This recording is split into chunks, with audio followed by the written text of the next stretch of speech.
الحمد لله رب العالمين والصلاة والسلام على سيد الأنبياء والمرسلين وعلى آله وصحبه أجمعين. كتاب الجنائز مناسبت د مخکې سره سره ګوره مخکې صلات خبرنا او دلته مقصود صلات علی المیت دی بس د مخکې سره مناسبت نور به متعلقات د جنازې در تخی ګوره تعبیر ته په جنازه زور په دې ثواب د میت هم ذکر کوي د جنازې نه مخکې چې کم د جنازې متعلقات یا رسته هم ذکر کوي او د میت متعلق چې څه متعلقات او څه امور دی هم ذکر کوي او مقصود جنازه صلات علی المیت دی د کتاب الصلات سره دا مناسبت شو نو هغه عبادت بدني دا عبادت بدني اغم صلات او جنازه صلات نو مضبوط مناسبت دې زما قبل سره اوس براشو ځان له کتاب ولې ورنکو صلات الجنازه ولې ونه لکه صلات د جمعې شو صلات خوب شو نو د دې مباحث ډېر دي او متعلقات زیات دي نو په دې نسبت ولا مستقل د کتاب حیثیت ورکړو اوس براشو جنایز جمع د جنازه تونده او جنازه کې یو فرق دی ځان په کوی کې اصل کې جنازه یا جنازو ستر او پردې ته جنازه یا جنازو جنازه یا جنزن یا جنازتن یا جنازتن ستر ته نو د جنازې اطلاق مورس جنازه او جنازه کې فرق څه دی بعض علما وایي په فتحې د جیم دا مړی ته وایي او په کسری د جیم هغه کټ ته وایي چې مړی پې پروت دی او بعضې وایي نه په کسری د جیم مړی ته وایي او په فتحې د جیم هغه سریر ته وایي چې مړی پې پروت دی او ایما کان چې مړی شي خلک یې پټوي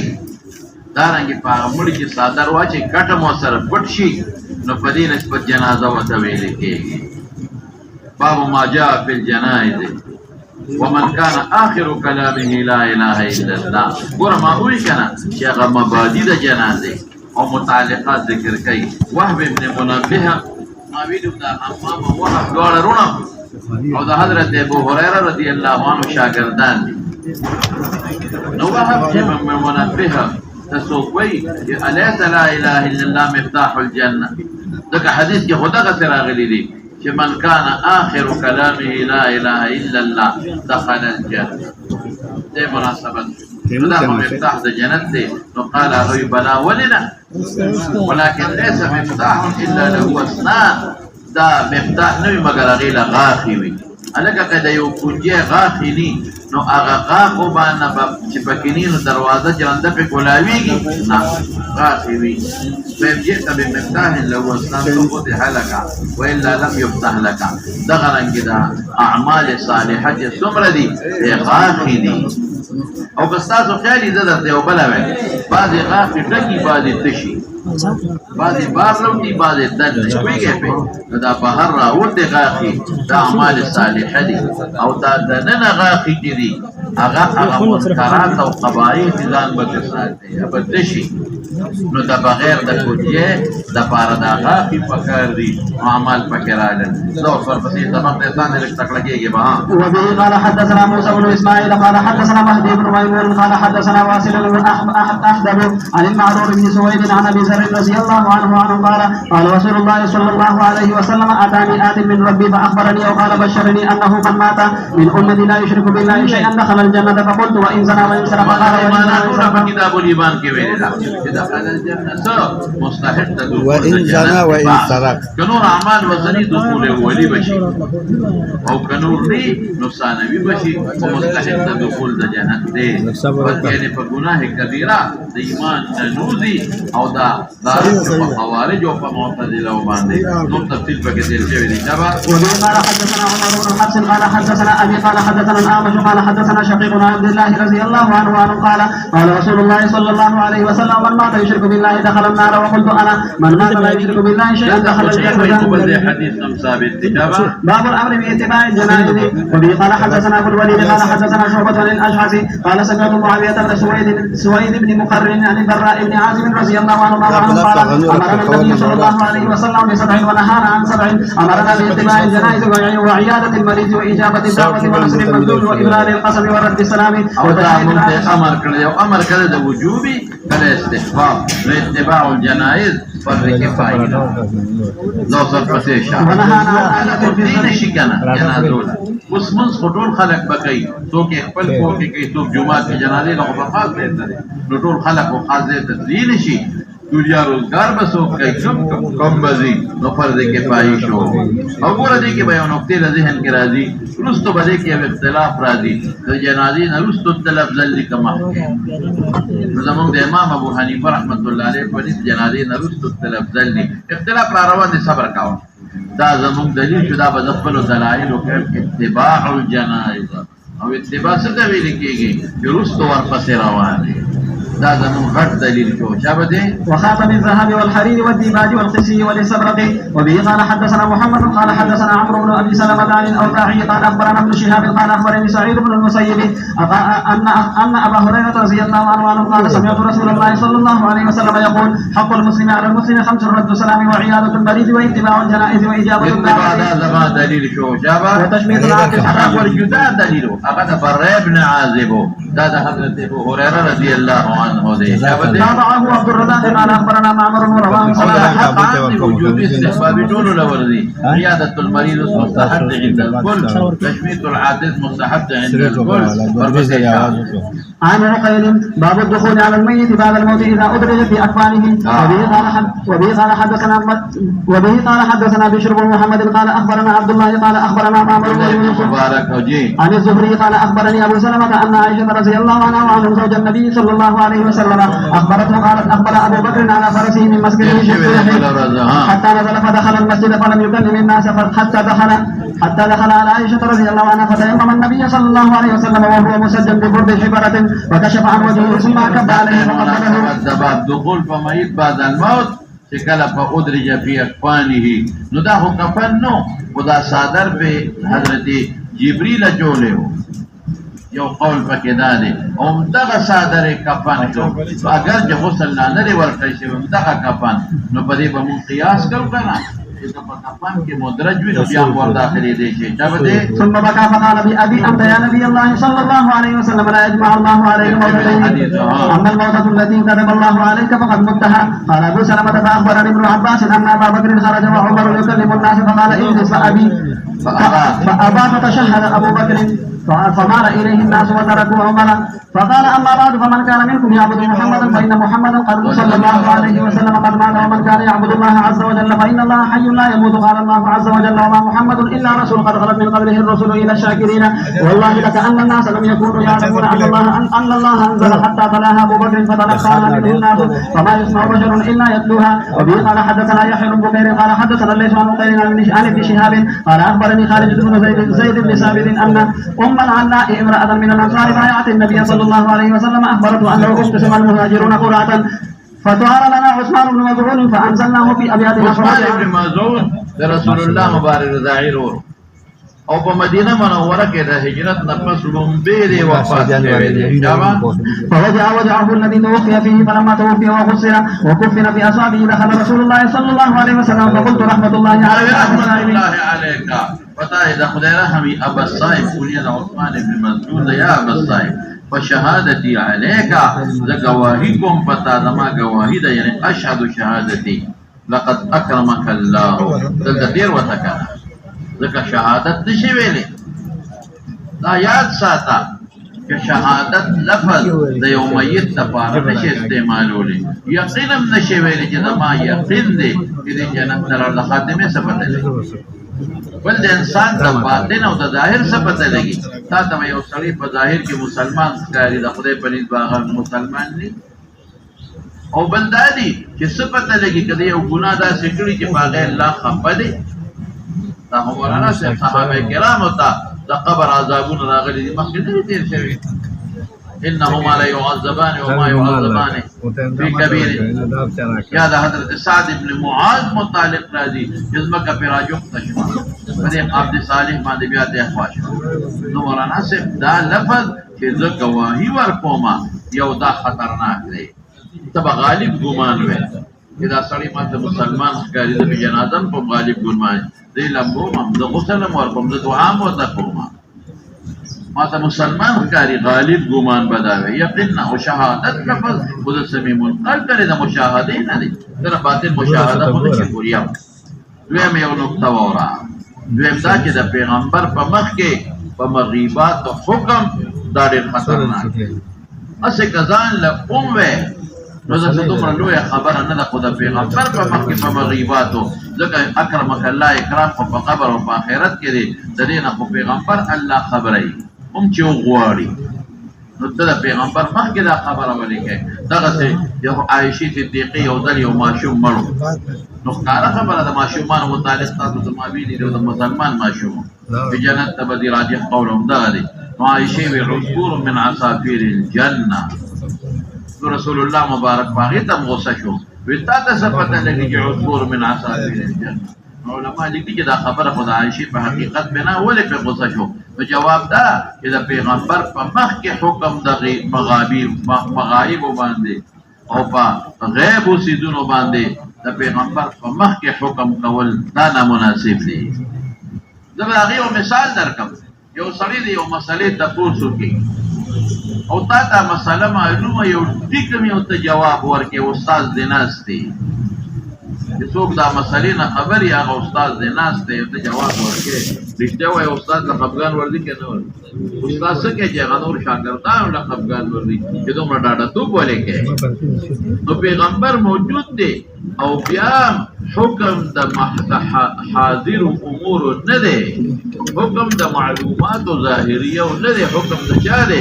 د مغیباتو دی او د پیغمبر په حضور کې نو څو نقصان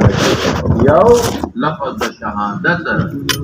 یو شهادت په مغیباتو دریم د پیغمبر په مخ کې شهادت ورکول نو نه سلطان دی مناسب وقال تو ما يدريك تا د څه پته لګي ان الله اکرمه چې الله ولې اکرام ورکړي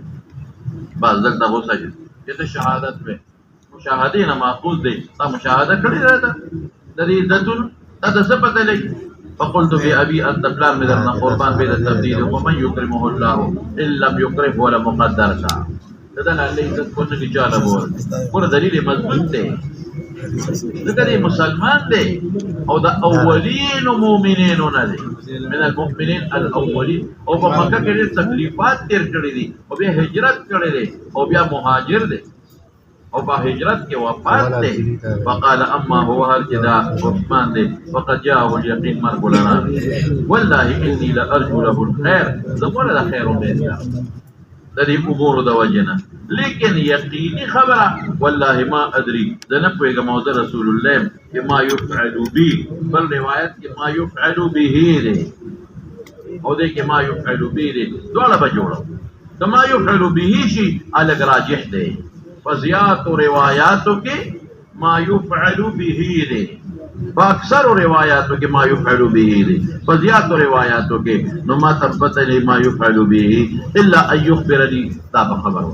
غالب ګمان خدا دې چې مسلمان دی والله اني لارجو له الخير فدې وجه خو به جنازه فدې وجه خفقان کوم دعا ورته کوم لیکن اکرام لفظ د مغفرت من دې لفظ د چا دی لکه د اکرام دی اکرام عزت ته الله څخه د جنت ورکول دي او د آخرت او د قبر خوشاله ورکول دي ما ته پته نشته ما يفعل به بغیر الله خبر بعضې وخت کې په یو معمولي څیز باندې الله انسان راونی سي او بعضې په معمولي څیز باندې الله انسان بخي نو دغه فیصلې الله د فرشتو سره هم نه شي ورکوي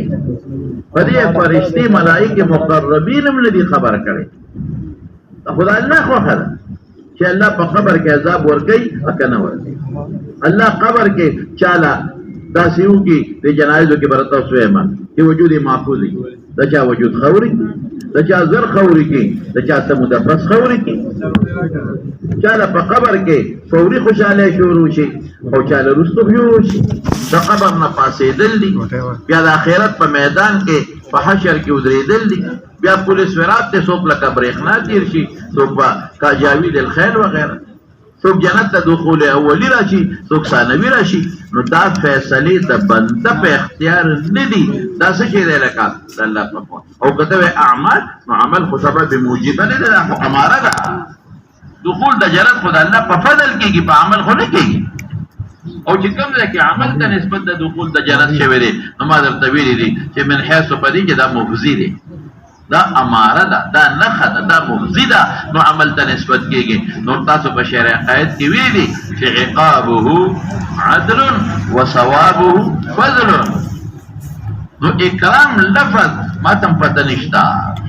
چې خدای بدله اکرام ورکوي او که نه ورکوي اکرام خو دې ته ویلي کېږي چې اسم قسم عذاب ني اس قسم تکلیف نی دا غی پتہ نشتا ما یفعل به انی والله قسم مکو او ارجو امید لرم دا خیر زی ظاهر تا گورم او ظاهر کے ما تخکاری وانا رض ما یفعل به نو دا فیصله دا اللہ دان سر ساتلی دی چه پا کم طریقه دا فیصله کئی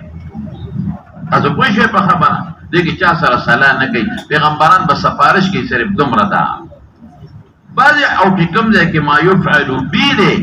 کہ ما سر بسکی وانا رسول اللہ واللہ وانا رسول اللہ ما یفعل بی کہ ما سر ایو شیء یفعل بی کہ ما سر بسکی گی نو گورا دا خو تواضعان وی رسول اللہ مبارک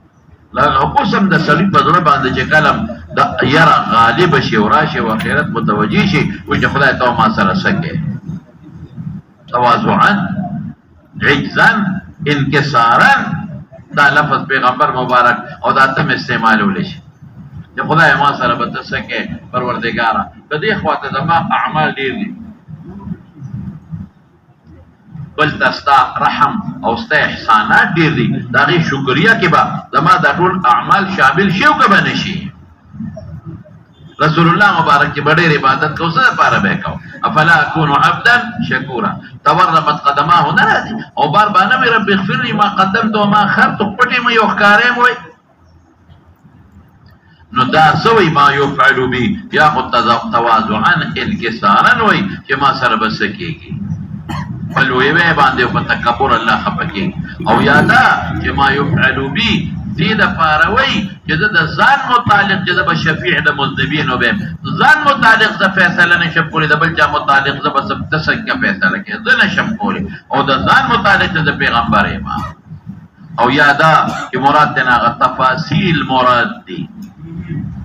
اجمال خو پیغمبر ته پتر تفاصیلنا الله خبر قرآن شریف کې نه وای اعددت لعبادي الصالحين ما لا عين رأت ولا اذن سمعت ولا خطر على قلب بشر او یو کمزوري جواب حافظ ابن حجر علامه عینی دوالو کړی دی غدا کدا وی محمول په ما قبل دا هغه چې پیغمبر الله د خپل ذات متعلق علم ورکړو دا جواب دی او کمزور جواب دی نو دا ما موصولا ګرځول شي ما ادري الذي يفعل بي او ما په معنا د ايو شيء ممکن دواړه ویل شي زو سر پسې شاه قالت فوالله لا ازكي احدا بعده ابدا بس هغه خو د پیغمبر مخ کې وي غروس ته هم تزکیه ده چې دا ډېر مزکا دی ډېر پاک بس دا به بیا چا د پر امید بلرما شابه مولانا حدثنا سعيد بن عفير قال حدثنا ليس مثله وقال نافع بن يزيد عن قيل ما يفعل به وتابعه زياد كما يفعل به رخاء وربسيشا وعمر بن دينار ومعمر وبه قال حدثني محمد بن بشار قال حدثنا غندر قال حدثنا شعبة قال سمعت محمد بن المنكدر قال سمعت جابر بن عبد الله قال لما قتل ابي عبد الله دي ها جعلت اكشف الثوب عن وجهه ابي حدك ولم او ينهوني او زبا خلق من يقول او نبي صلى الله عليه وسلم لا ينهاني من يقول کته سوالو کې چې پیغمبر ولې نه منې کو خلکو منې کو خلکو په دې وجه منې کو چې نور خپه کېږي ځکه هغه غریب سره مستشوي و او پیغمبر نه منې کو دوه وجې دی او دا چې مخته قتل جایز دی او بوکا د سترګو بقا چې وته ویم جایز ده هغه ویرو نو حمنه ده نو حنه کوله لیکن پیغمبر مبارک خپل نه منې کو چې دې خپم نشي او چې صحابه د پیغمبر مبارک په مخ کې منې کو نو تقریر شو کنه فجعلت عمي فاطمه وجري فقاسم تبكين اتبكين یا لا تبکین حتی استفهام انکاری د تجاری کې مجال یا لا تبکین همیشه فرشتي تذلوا باجنحتها حتى رفعتموه وګوره دا پیغمبر د مکاشفه شو نو د تاسو مکاشفه د وجنه پیغمبر کشف وحی وي ودلته پیغمبر ویل شي چې د سره بسکه او بل د کرامت بعد الموت ثابت شو ځکه سورې د فرشتو یو امر خارق للعادت دی او په دې میت باندې وشو دا کرامت بعد الموت شو شابته. وتابع ابن جريج قال اخبرني محمد بن المنكدر سمع جابر رضي الله عنه باب الرجل ينعى الى اهل الميت بنفسه مخبل جعل خبر ورکی جستا پر شو نو مخبل ورکول شي او د بل په واسطه منطقه جمله سي. وبه قال حدثنا اسماعيل قال حدثني مالك عن ابن شهاب عن سعيد بن المسيب عن ابي هريره رضي الله عنه ان رسول الله صلى الله عليه وسلم نهى النجاشي في اليوم الذي مات فيه وخرج الى المصلى. اصحابه نومو د حبشه بادشاہ او دا هغه چې مسلمانانو حبشه د هجرت وکړو ډېر عزت کړي او ډېر قدر یې کړي او اهل مکه بلا سيزونه یوړل تحفه او تحائف د نجاشي لا او ورته وی چې مسلمانان موږ لراکا نو د حضرت جعفر راوغوښته جعفر ابن ابي طالب نو جعفر نه تاسو کو نو جعفر ورته د قران شریف آیتونه وي نو دو جړل ډېر وجړل نو بیا وتا اهل مکه وې د نجاشي ته وېسه ته د عیسی علیه السلام متعلق خبرو کا مطلب دا دی چې عیسی علیه السلام ته خو الہ وي ثالث ثلاثه نه وته وي مسلمانان خو وته نه وي نو دا وته سورته طه ده که سورته مریم کې چې عبد الله یاتانی الكتاب او دا او سورته مریم تلاوتونه وکړه ویو دې دل صاحب نو نجاشي د ځمکې نه یو ډکه روچت وی قسم په خدای چې عیسی دا چې د کوم صفاتو کو د دې نه دومره زیات دي دا ټیک او دا تا چې کوم قران وي او موږ سره چې کوم انجیل دی دا د یوې ډیوې دوراناګانې دي نو بیا نجاشي ایمان وروړ پر رسول الله مبارک باندې غایبانه او بیا دې نجاشي خپل زوی راولېګا هغه له بلات او کافرانو تحایف واپس کړو وده خبيثان او بیا زوی راولېګا هغه له بلا هدايا ورکړل هغه بیا هغه کشته په دریاب کې غرق شو ازوی شهید شو نو چې دې مړ شو نو پیغمبر مبارک خبر ورکړي مناسبت دبا في اليوم الذي مات فيه وخرج للمصلى او ادغاته اوته فصفى بهم صف جوړ بدوي وكبر اربعا او سرور تکبیر جنازه په وکړه. اوس مولانا صاحب دې کې یو رپورټ باندې اختلاف دی ادا جنازه په غایب جایز ده وکنه نو د امام احمد ابن حنبل او د شافعي په جنازه په غایب جایز ده د دلیل دایر جنازه چاشي باندې رسول الله صلی الله علیه وسلم غایبانه جنازه کړي او زمونږ د امام ابو حنیفه رحمت الله علیه او د امام مالک په نسبت باندې جنازه علی الغایب ممنوع ده د جنازې د لپاره شرط دی چې میت بستا مخ کې پروت دي او دلته هم میت شته دی او زمونږ دلایل څه دي وویرا لس کسان حضرت خبیب رضی الله عنه سره شهیدان شو که جنازه علی الغایب جایزه وا نو باغله رسول الله مبارک ولې جنازه نه کوله او به جنازې غریبانان تللی دي او یا کسان د بیر معونه شهیدان شوی دي به جنازې تللی دي نو که جنازه علی الغایب جایزه وا نو باغ او یا کسان رسول الله صلی الله علیه وسلم ولې جنازه نه کوله دې یو جواب کوي دی وی هغه شهدا دي او په شهید د دې په جنازه نشتا نو زویب چې په شهید جنازه فرض نه مستحب خدا استحباب کې هیڅ شک نشتا بل د جنازې فایده ال نجاشي په حبشه کې وفات شو مسلمانانو جنازه کړې ده کړ نجاشي خو مسلمانانو جنازه کړې ده او به مسلمان شوی دی بادشاہ یې مسلمان شوی ده دوباره ولې کوي نو چې دلته استحباب جنازه کې نو به شهدا ولې نه کوي او دریم دلیل مو راکنه زاوستاوم ډیر اخلاق کې د حضور پاک د هجرت نه پس د فتح د مکې پورې د دې اتکاله کې په مکه مکرمه کې کوم ضعفا د مسلمانانو وفات شوي دي کوم ضعفا د مسلمانانو چې کوم وفات شوي دي په مکه مکرمه کې نو رسول الله مبارک غایبانه جنازه په غیبانه ولې نه کوله د پیغمبر په جنازه باندې په الله په قبر کې رڼا پیدا کړي حالانکه هغه کې تاسو کسانمو چې باغی د سر نه په مکه کې جنازه نه راشي هغه پټ پراتو ولې په جنازه نه کوله رسول الله صلی الله علیه وسلم دا زمون غټ دلایل دي او مولانا صاحب دلته کې د دې نه مونږ جواب سکو د دې نه مونږ جواب کو هغه دا دوه جنازې پیغمبر مبارک کړي یو په دغه غایبانه کړی دا او یو معاویه ابن معاویه دی هغه جنازه کړی دا تبوک لچ رسول الله مبارک تلو نو زبر دې جواب وکما ادا یہ حدیث کے راضی کہ رسول اللہ صلی اللہ رفعت له سریر النجاشی رفعت لی سریر النجاشی رسول اللہ مبارک فرمائی کہ ما تا خدای پاک دا نجاشی کٹ را اخکارکم نو دا جنازہ علی الحاضر شوا بس چې امام ته جنازه ښکاری که قوم ته ښکاری هم نه پروا نشته دی او بل د معاویه هغې کې خو باقاعده صریح نص موجود دی چې جبریل علیه السلام راغی او رسول الله مبارک ته عرض وکړ وی معاویه ابن معاویه وفات شوی دی نو که ته جنازه کې چې زه راته مخامخ کما نو فضرب بجناحه الارض نو جبریل په خپل وزر ځمکه ووهله فزولله نو الله غزمه کرا غونډه کړه نو رسول الله مبارک تخکاریدا او صحابه ته نخکاریدا زو سر پسې شاه وبه قال حدثنا ابو معمر قال حدثنا عبد الوارث قال حدثنا ايوب عن حميد بن هلال عن انس بن مالك رضي الله عنه ما جرتكم او دا کم دا معاویه ابن معاویه والا او د دې د ټول پکشته دي زو سر پسې شاه قال النبي صلى الله عليه وسلم اخذ الرايه زيد فاصيب ثم اخذها جعفر فاصيب ثم اخذ عبد الله بن رواحه فاصيب وان عيني رسول الله صلى الله عليه وسلم او د فدیه ول جنازه علی الغائب نه کوله زمره خفد رسول الله صلی او كتبه چې جنازه په دوی دا شهدا دي نو خو مستحب ده کنه فنجاشی هم پر نو جنازه شوی باغه غور پر نو او جنازه شوی نو باغه مستحب جنازه کوي او په دوی نه کوي او زموږ پولیس خو مستحب نه ده دو سور پسې شه وان عين رسول الله صلى الله عليه وسلم لا تدركان ثم اخذها خالد بن وليد من غير امراه ففتح له باب الاذن بالجنازه وقال ابو رافع عن ابي هريره رضي الله عنه قال النبي صلى الله عليه وسلم الله جنازه خبر ورکاول فلان کې مرد ولا چې جنازه وکا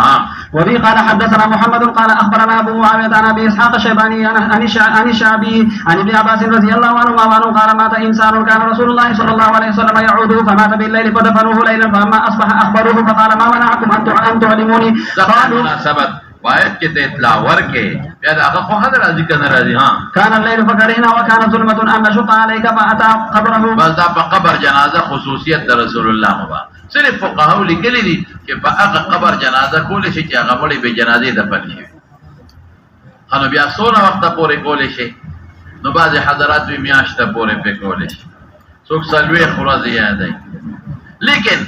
راجح قول دا دی وګوره شامیه هندي دواړه لیکلي عینی کې مشتا فتح الباری کې مشتا چیرې د مبتلا به له اعتبار تخپل غالب ګمان تا وګوره تر څو چې مړی نه ښه جنازه په کول شي او چې به جنازې مړی او یا بعض علماء وی تام ګورې تراجح قول نه دی مبتابه او بعض علماء وی چې ولی پاتې او جنازه نه کوي بهر کیف مورید مبتلا به او پوره کې ځمکلان دی خیزر مړی نه ساکي او په جمع کې ځمکلان دی ګرمي نو مړی زر ساکيږي نو کتا ته پته و چې اوس بس عاشوي رجیدلې وای پرسیدل نه ګوره پرسیدل خو په غروس کې رجیدلې اوس عاشوي نو بیا باندې کې او کنه اسه پرسیدلې او دا وجود نی ختم شوه نو بیا په جنازه وکړه او بدل ته رسول الله مبارک کړی دا نو باندې وی دی ولیو کنه اخیری لیکن راجح قول دا دی چې دا خصوصیت د رسول الله مبارک دی چې ان الله ينور قبورهم بالصلاه عليهم نو دا د پیغمبر د خصوصیاتونه غالبا چې دا حدیث نه وراغي نو مسائل ته وګورئ یو خدای امام بخاری دا معلومه چې اذن ورکول او امام لقی خبر ورکول یو دا معلومه شو دویم د شپې دفنه دا ته معلومه شو او دریمه خبره ده چې یو سړی تا ته ونه وی ګیله ته کولې شي چې ما ته ولې نه دی ویلې او سرورم د صحابه او د حضور پاک احترام چې دیاره و مونږ ته تکلیف نه درکاو او پینم د پیغمبر تواضع د کدا انسان د جمعه خدمت تو غریب انسان او شپږم جنازه علی القبر دغه به خصوصیت د رسول الله مبارک شي ورپسې شاه فاتا قبره دام زمون دلیل دی چې جنازه علی الغائب جایز وا نو دی وخت په د مدینه منورې د جمعه تم کول شو الته کې محمد یو پزر دی نو قبر ته وتولی دي دا زمون دلیل چې قبض جنازه کې دا شرط دی چې په بستا ته مخامخ وي ذو پر پسې شه. وصلى عليه باب فضل من مات له ولد فاحتسب وقول الله فضل من مات له ولد او فاحتسب طلب د حسبان د الله د رضا کې وبشر الصابرين تکلچا. وبه قال حدثنا ابو معمر قال حدثنا عبد الوارث قال حدثنا خبر کړی دا چې ضراری المؤمنین حکم سره او د ضراری الكفار حکم سره یاد دي کنه لیکن میں تفصیل ویلې دي شابه. قال حدثنا عبد العزيز عن انس رضي الله عنه قال قال رسول الله صلى الله عليه وسلم من الناس من مسلم يتوفى له ثلاثه لم يبلغ الحنس الا ادخله الله الجنه بفضل رحمته اياهم. لیکن میں سوال هم کړو چې بلوغ ته نه رسیدل ولې چې بالغ هغه خو در زیات یقین په خدای په او عمل پر جنازه مې وکړه لار عالم دی عبدالرب مولوی نو بیا پر جنازه مې وکړه مسلې له مولانا خپلار تاسو جوړل چې د تکشف بالغ دی کنه مشر بالغ دی ما د ویلې د مې دې ښکاله خدمت کړې بیګا ما سوتنه مرا سره ډوړې پړې دم کوي په بالغ دی زیاتی نو ما جواب درته کړې د کساس ویل مې باندې علماء چې د بالغ مسله حقوق متصور او نه بالغ نه دي ځکه ته دوه لګاو انت څه کوم دی شورا ټول هغه دا اذا اجر نه مراد ثواب نه مراد ولې ثواب قدر دا صبر وکړه کتاب الجنة شفاعت دی په جنت د دې سفارش وکړي باب نو هغه د دې ما جاء لار د پاره سفارش وکړي جنت ته ومن كان آخر كلامه شفاعت بالغ شفاعت معشوق دی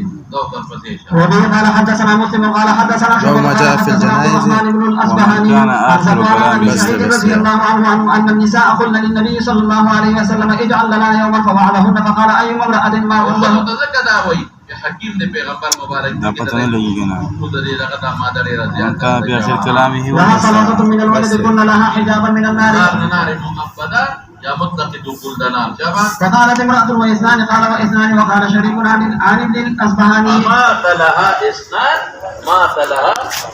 قبل فاعل فعل شابا. قال حدثني ابو صالح عن ابي سعيد اثنان يعني ان مات اثنان وابي هريرة رضي الله عنه عن النبي صلى الله عليه وسلم قال ابو هريرة رضي الله عنه لم يبلغ الحنس. وبه قال حدثنا علي قال حدثنا سفيان قال سمعت الزهري عن سعيد بن المسيب عن ابي هريرة رضي الله عنه عن النبي صلى الله عليه وسلم قال لا يموت لمسلم ثلاثة من مسلمان نخذ مراد ولي بخي ايما امرأة رالا الا تحلة القسم تحلة القسم ان منكم الا واردها كان على ربك حقا مقضيا فالاستفراد تیرے دلو شابته. باب قول الرجل للمرأة عند القبر غلط یو خدای تمویل چې صبر وکړه سړی ته خو ویل شي سړی او خدای تمویل شي ورپسې شاه. وبه قال حدثنا آدم قال حدثنا شعبة قال حدثنا ثابت عن انس بن مالك رضي الله عنه قال مر النبي صلى الله عليه وسلم بامرأة عند قبر وهي تبكي فقال اتق الله واصبري. باب غسل الميت ووضوئه بالماء والسدر. صبر تلقين ولا ورد شابته. وحنث ابن عمر رضي الله عنهما ابنا لسعد بن زيد رضي الله عنه وحمله وصلى ولم يتوضأ. وقال ابن عباس رضي الله عنهما المسلم لا ينجس حيا ولا ميتا. وها غسل د میت چې مړي لا غسل ورکه ووضوئه او دس کول بالماء والسدر. نو قانون دا د مولانا سے مړي لا غسل ورکه نو دوه کیفیت د فقهاو لیکلي یو دا چې سړی سملی چې سویل ته شمال ته سر کې او دې خواله مخ کې خپې کې جنوب ته مخ ولا قبله ته. دویم قول دا چې خپې ولا قبله ته کې او سر مشرق ته کې او سر ولا اوچت کې او دا زیات راجح دی په نسبت دا نو دواړه تعالی جایز دي. نو دا غي نه په سبو کې جامع بو صاحب یو په فرض باندې بولو کپ دغه واچي صادر کپلا بو واچي او لاسونو ته یو کوته واچي د فقها لیکي نو دا بلاول استنجاء بالحجر یا بالمدر. نو دا استنجاء بالحجر او بالمدر نه پس ول استنجاء بالماء وکي نو بیا هغه کوم لاسونو باندې چې ول استنجاء او په دې خېټه باندې نری لاس راکای بعد وخت انسان دې اندام ته نږدې ته نجاست وي هغه دی ولدي او کني هم سیدا لاس راکای نو بیا دا غي نه پس بدله چاره دامو کې کڅوړي بلري نو چاره دام چې ولکه نو په خپل کې په مولا نری بوته وي وګي باندې لگا او معمولی په دې شونډو بابا واچي او بیا کوزه کې باندې نری بوته وي چې په دې تا کوم لونوالي لاړ شي بیا بوله درې ځله په مخ باندې وبواچي بیا درې ځله ښی لاس ځین کې اردام کوي بیا درې ځله ګس لاس او بیا خپې د هغې نه پس به وله درې ځله سر ووینځې دا اول به یې وله په خالص اوبو ووینځې نو بیا ورپسې راځي هغه اوبه چې هغې کې د دا کاپور او دا شیانه جوړي په هغې صدر یا دې زمانه کې صابون خلک استعمال کړي نو به درې ځل بیا په خالص اوبو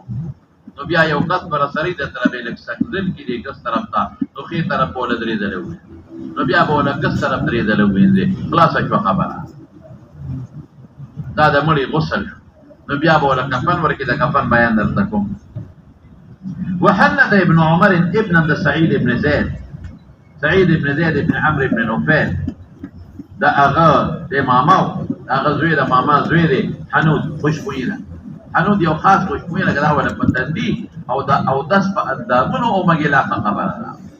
مسنون دي وصلى او جنازه په وصلى او بیا منذ کو د ابن عمر ولم يتوضا د سینه کړي دا بعض علما وایي تاسو له ترمذی کې روایت راشي چې مړی کې دی من غسل الميت من غسل ميتا فليغتسل څوک چې مړی ولامبي دی غسل وکړي او من حمله فليتوضا چې مړی یوسي نو اودس دی وکړي نو بعض حضرات وایي چې دا غسل د میت سبب د خدا سبب دا څه دی دا غسل د غاسل دپاره دی او اوړل دا سبب د وضو دی چې مړی یوسي نو اودس دی کوي نه هغه د بل څه دپاره دی چې من حمله الوضو یا یتوضا دا چې جنازه وکړي دا نه چې په وړلو د اودس ماتېږي او چې مړی دی ولمباو نو یو روایت کې د وضو ذکر دی بلکې د غسل نو که غسل واجب دی دا وضو ذکر پکې ولې راځي نو دا مستحب دی چونکې د مړي هغه رشاش تر باندې راپرېږدي وي او بعد انسان مستقدر طبعا د استقدار باسو صحیح نو مستحب دی کلام دی یعنی ضرورت یې نشته وقال ابن عباس المسلم لا يجد حيا ولا ميتا او ته دا غسل ولې ورکې دا داسې اکرام دی او تعظیم دی وقال لو كان نجسا ما مسسته وقال المؤمن لا يجوز او چې نجس نو تطهير ولې جائز دی وبه قال حدثنا اسماعيل بن عبد الله قال حدثني مالك عن ايوب السختياني عن محمد بن سيرين عن ام عطيه الانصاريه رضي الله عنها وعنهم قالت دخل علينا رسول الله صلى الله عليه وسلم حين توفيت داخل شو حين توفيت ابنته حضرت زينب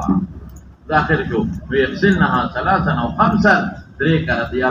اكثر من ذلك ان رايتنا ذلك وقرنا تکه وزن تاسو بماء وسدر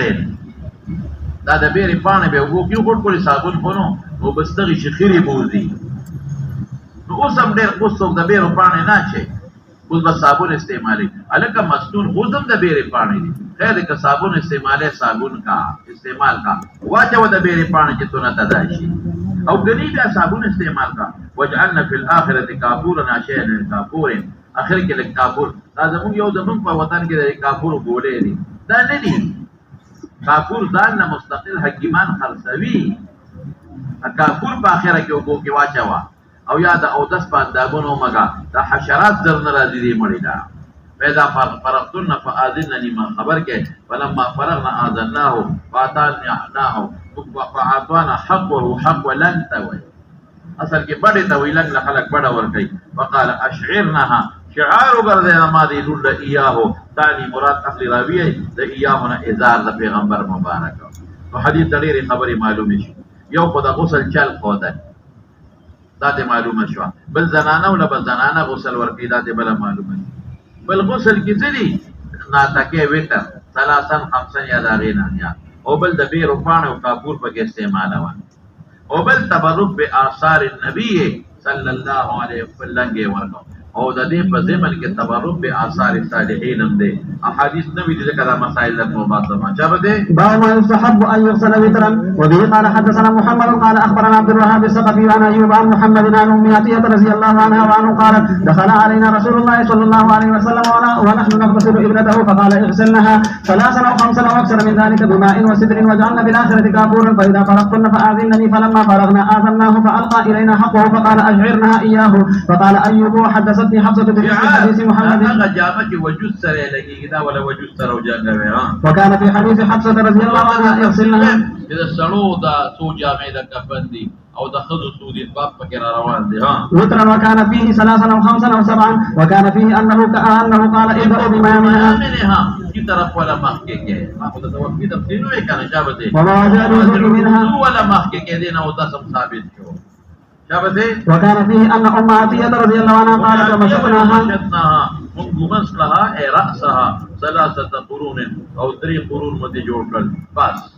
خو دې وختو سره وسکه نو دې کې اختلاف نشته په وجوب وغيرها کې افضلیت کې لږ اختلاف دی. نو شافعي او احمد او مالک وایي ودرې کم څه ولا جوړي نو یو کم څه چې دا هغه خې طرف ته وانه یو ګس طرف ته یو شاته او زمون امام ابو حنیفه رحمت الله علیه فرمایي چې نه دوه قوله زمون فقہ کې او دواړه د امام صاحب دي. مشهور قول د امام صاحب دا دی مشهور چې دا سر ولا ګومنس کو شاته پریدا اوار کا ګومنس کې هم او کنه ګومنس کې او ګومنس سره دی وګوري شاته پریدا. او دویم قول زمون دی چې د حسن ابن زیاد دی مشهور نه دی و یرا علما او اکثر دا غشته دي چې وخته ول دوا ځای کا نی مولا دی خې طرف ترا واړه پردا به راشي او نی مولا ګس طرف ترا واړه او کته وې دي کې پدری کم سیر راځي ماشاءالله کم سیر کوم دي کې کم سیر نشتا ګمندم کو 3 قرون قرن کو هسه تا وای کچا کوم سیر ویری نو څه به خپل روایت بالمعنی کړ زفایر دا روایت کې او براشو دا د ام عدیه خپل فعل دی نه د پیغمبر قول دی نه فعل دی نه تقریر دی نه پیږي رسول الله مبارک ورته دا نه ویل چې دا څه وکي دا د خپل فعل دی او دا څه کړی دی. نو په کته وی چې تاسو سره نو سره په مصنف د ابن شیبه کې د نور صحابيات او افعال شته دي چې وي خپل په طرف ته واړو او موږ ګس طرف ته وده صحابه فعل له ورپسې شاه. باب يبدأ بميامن الميت. وبه قال حدثنا علي بن عبد الله قال حدثنا اسماعيل بن ابراهيم قال حدثنا خالد بن حفصة بنت سيرين عن ام عطية رضي الله عنها قال قال رسول الله صلى الله عليه وسلم في غسل ابنته ابدأ بميامنها ومواضع الوضوء منها. باب مواضع الوضوء من الميت. وبه قال حدثنا يحيى بن موسى قال حدثنا وكيع عن سفيان عن خالد الحذاء عن حفصة بنت سيرين عن ام عطية رضي الله عنها قالت لما غسلنا بنت النبي صلى الله عليه وسلم قال لنا ونحن نغسلها ابدأوا بميامنها ومواضع الوضوء منها. باب هل تطهر في إزار الرجل. وبه قال حدثنا عبد الرحمن بن حماد قال حدثنا ابن عون عن محمد عن ام عطية رضي الله عنها قالت توفيت ابنة النبي صلى الله عليه وسلم فقال لنا اغسلنها 3 أو 5 أو أكثر من ذلك إن رأيتن فإذا فرغتن فآذنني. فلما فرغنا آذناه فنزع من حقه إزاره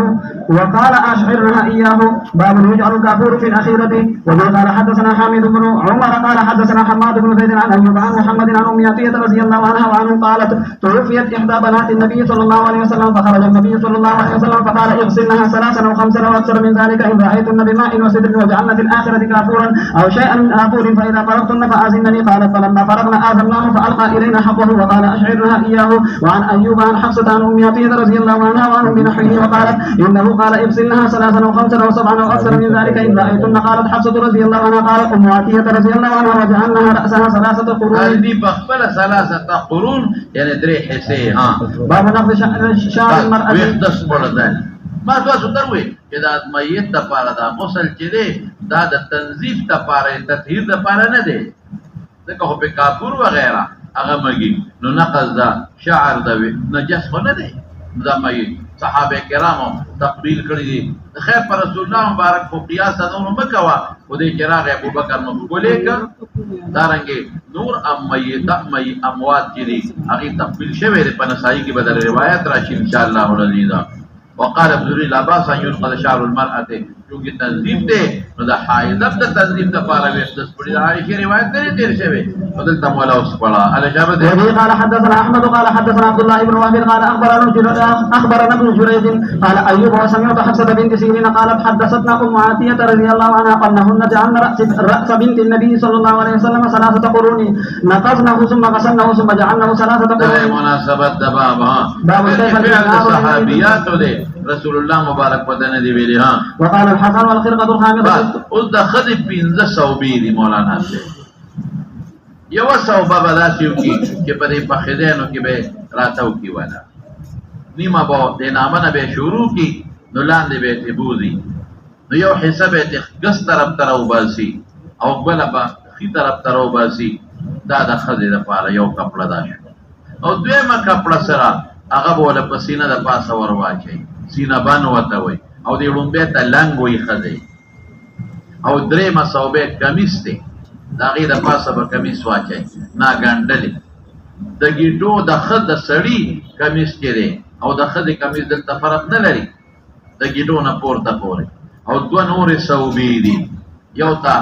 لفافه وي یو ته ازار وي هغه به د خپو نه اوږدی او د سر نه به موږدی بس دا کفن شو او د سړي درې صوبې دي یو کمیس یو ازار او بله لفافه هذا عندنا دا زمونږ مسلک دی ها نور ایبه ثلاثه د کمیس نه دی قایل هغې درې واړه لفافې وي او د پنځو کې د ښځې او دریو کې د سړو هېڅ فرق نشته البته کني نو په یوه صوبه هم گزاره کېږي زه اوس ورپسې شه تشد بها الفخذين والوركين تحت الدرع وبه قال حدثنا فرقه خامسه تشد بها الفخذين رونونه ورکین کوناټي د کمیس لاندې شابه وبه قال حدثنا احمد قال حدثنا عبد الله بن وهب قال اخبرنا ابن جريج حسن بصري قول دی کنه نو درع کمیس رااله نو چې څنګه د ښځو د سړو د دواړو کمیس ورپسې شه ان ايوب اخبره قال سمعت ابن سيرين يقول جاءت ام عطيه رضي الله عنها امراه من الانصار من اللاتي بايعن النبي صلى الله عليه وبيعت وسلم لسان بوها قدمت البصره تبادر ابنا لها فلم تدركه تولور چې دوی نه جوړو او فلم تدرك چې دا ور د دوی د فن شوی فحدثتنا قالت دخل عليه النبي ونحن ابنته وجبته ونحن نغتسل ابنته فقال اغسلنها ثلاثا او خمسا او اكثر من ذلك ان رايتن ذلك بماء وسدر وجعلن في الاخره كافورا فاذا فرغتن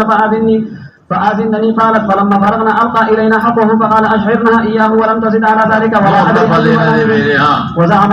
أن الإشعار فيه وكذلك ابن سيرين يأمر بالمرأة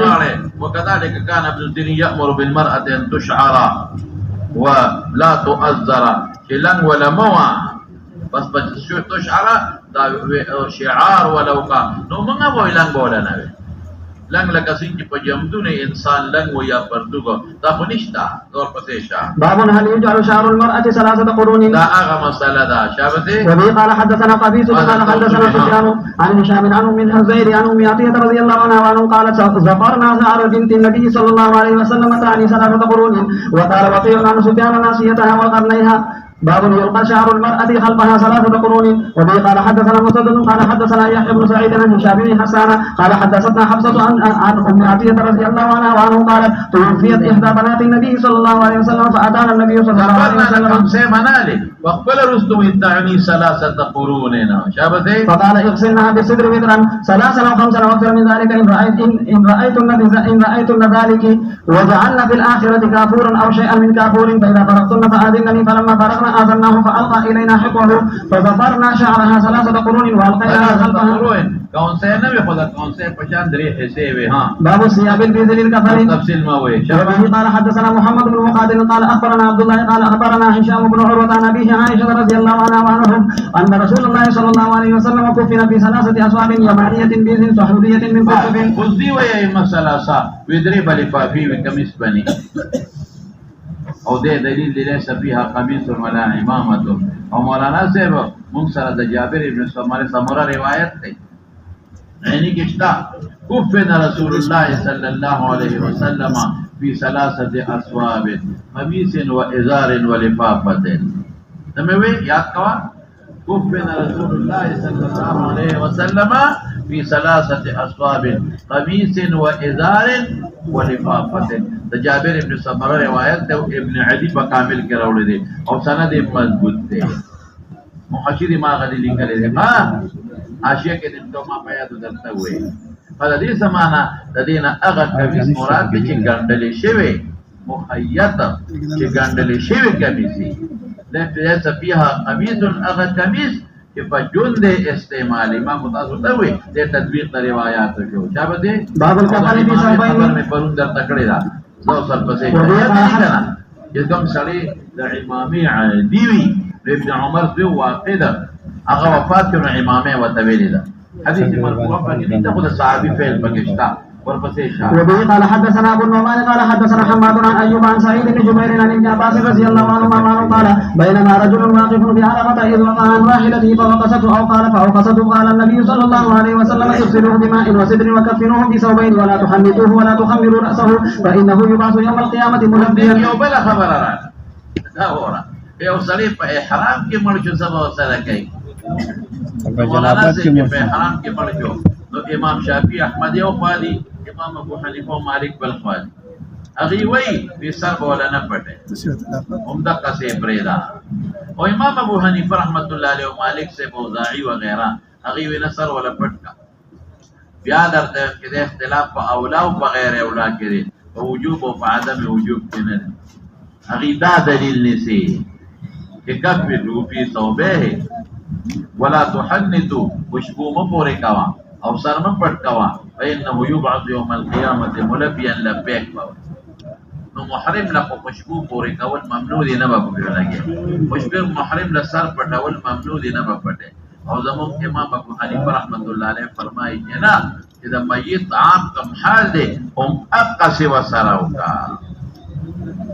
دا وی دلیل شو زمون دلیل سره مشهور حدیث دی اذا مات الانسان انقطع عمله الا عن ثلاثه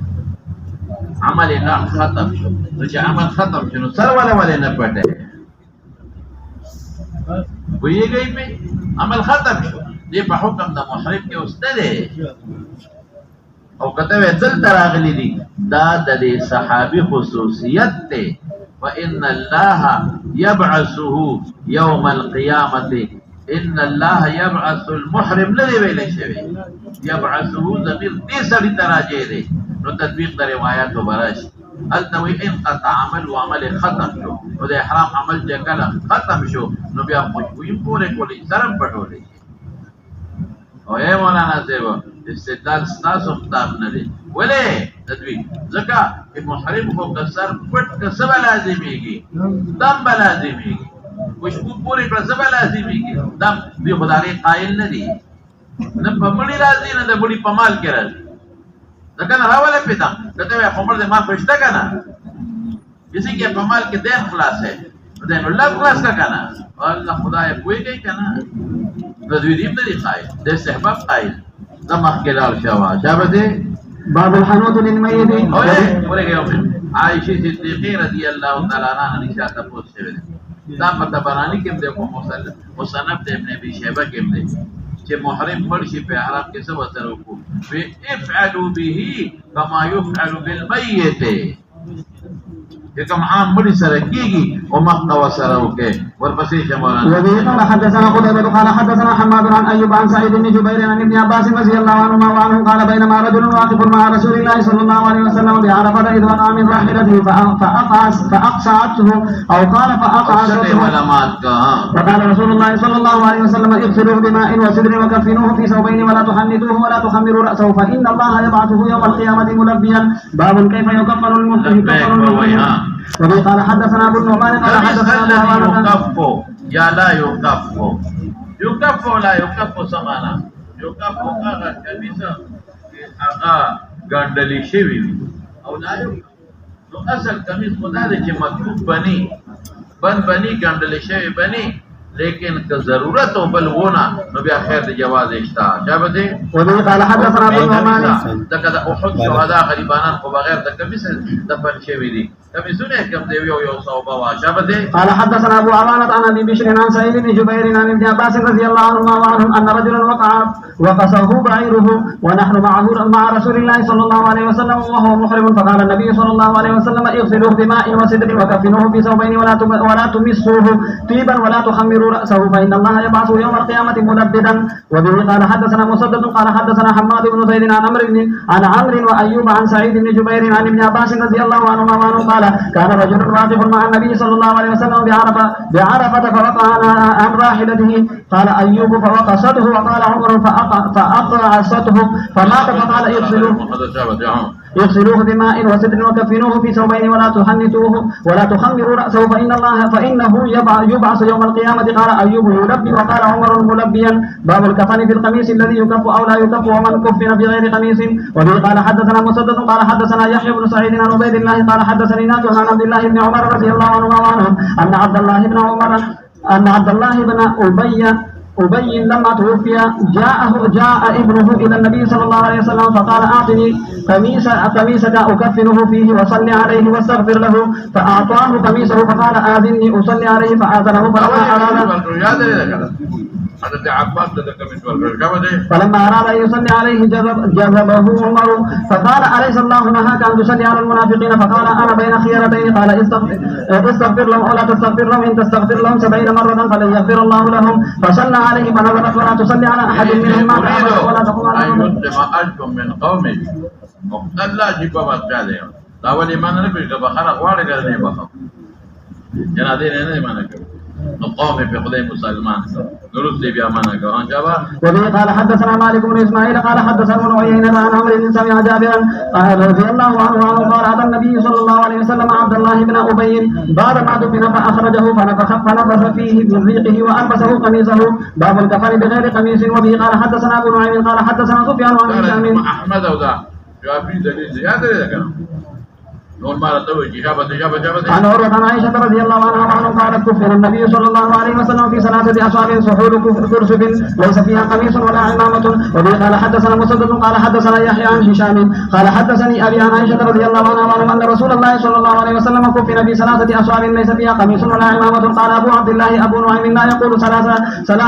وعبد الله بن وليد عن سفيان يقول 3. باب الكفن بها عمامة. وبه قال حدثنا إسماعيل قال حدثني مالك عن هشام بن عروة عن أبيه عن عائشة رضي الله عنها وعنهم أن رسول الله صلى الله عليه وسلم كفن في 3 أصحاب بيز سحولية ليس فيها قميص ولا عمامة. باب الكفن من جميع المال. إنسان مرجي تو كفن إذا دين مقدم دي الأول دين تما غورا كفن دي غورا كما دي تمرو كي بغير كفن نبي بل سنة كده الكفن أو كذا كفن تجهيز أو تكفين جواز كفن ندي كشرط شا ولا قبر نكن تو بيا ولا كانوا شيء كجا ولا غسل نو فبيا غاسلون فبدا مقدم داغي نفس کمال پاتې شو نو پتہ نه کې به صرف کې نو کلار ما خلاص جو خیر په خیر او کدين نه پاتې شو نو بیا وګوره وصیت یې کړی دی کنه څولس کې صحیح کې زیات نه نو ما بقیه وصیت کې صرف کې او کو وصیت یې نو کړی او یاد وصیت د پاتې شو د حق د وارثانو دی شبا. وبه قال عطاء الزهري وعمرو بن دينار وقتادة وقال عمرو بن دينار الحنوت من جميع المال. وقال إبراهيم يبدأ بالكفن عمرو بن دينار ويا خوشبوئی ومن خوشبوئی په کفن کې نور ایمار معنا داخلي جابته ثم بالدين ثم بالوصية. وقال سفيان أجر القبر والغسل هو من الكفن. وبه قال حدثنا أحمد بن محمد المكي قال حدثنا إبراهيم بن سعد عن سعد عن أبيه قال أوتي عبد الرحمن بن عوف يوما بطعام فقال قتل مصعب بن عمير وكان خيرا مني فلم يوجد له ما يكفر فيه إلا بردة. خود تغدي دا متعلق بيان تواضع ده جابته. وقتل حمزة أو رجل آخر خير مني فلم يوجد له ما يكفر فيه إلا بردة. لقد خشيت أن يكون قد يوم سنين دا يوم جابته. بابنا في حياتنا الدنيا ثم جعل يبكي. باب إذا لم يوجد إلا صوم واحد. وبه قال حدثنا محمد بن المقاتل قال أخبرنا عبد الله قال أخبرنا شعبة عن سعد بن إبراهيم عن أبيه إبراهيم أن عبد الرحمن بن عوف أتي بدعة وكان صائما فقال قتل مصعب بن عمير وهو خير مني كفر في غرفة إن غطي رأسه بدأ رجلاه وإن غطي رجلاه بدأ رأسه وراه بدأ يبدو ظهور طويلة. وقتل حمزة وهو خير مني ثم بسط لنا من الدنيا ما بسط أو قال أعطينا من الدنيا ما أعطينا وقد خشينا أن تكون حسناتنا أجلت لنا ثم جعل يبكي حتى ترك الطعام. باب إذا لم يجد كفنا إلا ما يواري رأسه أو قدميه غطي به رأسه. وبه قال حدثنا عمر بن حفص بن غياث قال حدثنا أبي قال حدثنا الأعمش قال حدثنا شقيق قال حدثنا خباب قال هاجرنا مع النبي صلى الله عليه وسلم نلتمس وجه الله. وجوب على الله كما خبرك لله وهذا كله ذكر تعبير كده جابته. وقع أجرنا على الله فمنا من مات ولم يأكل من أجره شيئا منهم مصعب بن عمير ومنا من أينعت له ثمرته فهو يهدبها قتل يوم أحد فلم نجد ما نكفنه به إلا بردة إذا غطينا بها رأسه خرجت رجلاه وإذا غطينا رجليه خرج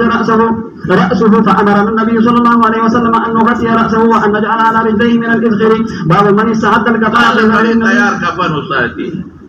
پجون باندې بالکل کولی شي یا به ما کفن وي یا بني یا یو مبارک کفن وي استاد وي یا د یو نیک سړي وي دا به في زمان النبي صلى الله عليه وسلم ولم ينكر عليه. وبه قال حدثنا عبد الله بن مسلمة قال حدثنا ابن أبي حازم عن أبيه عن سهل رضي الله عنه أن امرأة جاءت النبي صلى الله عليه وسلم ببرة منسوجة فيها حاشيتها. تدرون ما البرة؟ قالوا الشملة. قال نعم. قال منسوجة فيها أغار في وتر تدرون الله وعليه فمن جوړ کړي لکه تدرون من بردا قالوا هي الشملة غټ صادر. قال نعم نسجتها بيدي فلاس مې دل ډولې کړي اخذ یو ته وي په دې غالو کې ګډونه خلک کوي کنه کوي پټي ماټي جوړې کوي بجې ټولې اکټو او تو کا اتا ته اغوندو ما دا نه دې راته پسرو څنګه کې څه واخذها النبي تم محتاجا په دې حال کې جو محتاج هغه زوړ بلې ټوټو وانه فخرج إلينا نقول قرطنا وتا نمن تروت وإنها إزاره لان كريم فحسنها فلان نفلان كي وتوي ولير جات خشتري للخبر عبد الرحمن بن عوف وها للخبر دي ما ليرا كما أحسنها في التعجب صخ كل دي. فقال القوم نقوم ما أحسن تخذي ونقل لبسها النبي صلى الله عليه وسلم فديحا كنت محتاجه ثم سألته وعلمت وقعت فترج إنه لا يرد ردنك نظر رسول الله مبارک اور تلاړ خپل زوړې توکو او د راغون کو عبد الرحمن ابن عوف له ور قال اني والله ما سالته لالبسه ما دې نه لیکلې چې دې همیشه واغوند دائما انما سالته لتكون كفنا. قال سال فكانت كفنا. نګور د پیغمبر په جون کې ځان له کفن کې او پیغمبر مبارک به انکارونه ځان له او تبرک به اثر النبي يا بأسار الصالحين شابته باب اتباع النساء جنازة. معلومة شوها. وبه قال حدثنا قبيصة بن عقبة قال حدثنا سفيان عن خالد بن الحذاء عن أم هذيل عن أم عطية رضي الله عنها وعنهم أنها قالت نهينا عن اتباع الجنائز. كذا لا ترى أفلان دور خذب والتجارة دول خاتون ببراغون دول. ذكر ما جمان بجيبو كردي. أفلان ما جمان بجيبو خات بدي كردي. وبيا بخذب كردولي. خات تبارا. نخذ جنازة أغذ فرد كفاية ندا أو خروج تمنا أو جمعات جنازة كذا لك حرمين وفيكي أو خذ شريك شوي جنازة كل جهة. باب إحداد المرأة على غير زوجها. تنجو بولك غسل كنا غسل